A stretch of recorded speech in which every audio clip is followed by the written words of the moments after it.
Hindi na ako mag-edit kasi nga hindi na magkasya yung memory ko sa cellphone ko. Kailangan ko na ako mag-delete ng mga something site. Yan. Ito yung gravy ng sauce ng Mixiam. Kayo na mag-research kung ano yung Mixiam. Pero ang nito, parang lang siya, parang sa Ilocana na luto na, ano ba yun? Ano ba yun? Yung parang pansit malabok. Kalabok ba yun? Hindi ko kasi gusto yung pansit malabok eh. Ito din, hindi naman ako kumakain ito. Kinakain ko lang ito yung bihon lang.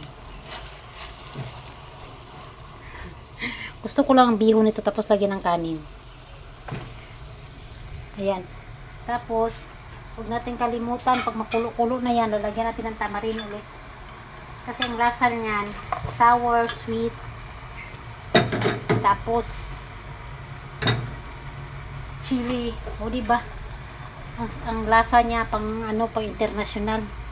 All of the above. Nandiyan na lahat yung hinahanap nyo.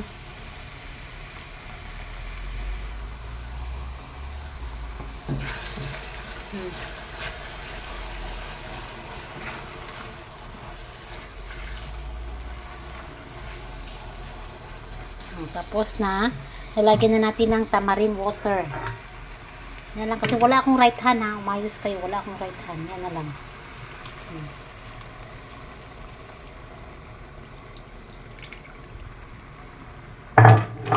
Isa lang yung kamay ko, dalawang kamay ko. Isa lang, wala akong right hand. Kaya yan. Tapos, dagdagan na lang yan ng water pag magluto na si Busing.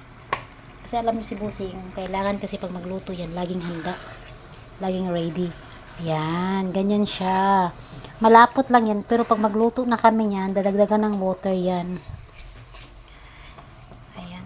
Hindi na to kailangan timplahan kasi natimplahan ko na to eh. Tapos pag ano pang kulang si Busing na magdagdag kung ano bang kulang. Panuhin muna natin yan ng pakuliin ng konti, tapos ilagay na yan sa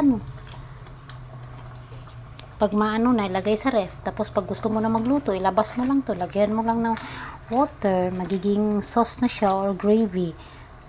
Parang pansit malabok to eh. Kita ko na lang sa inyo to kung ano.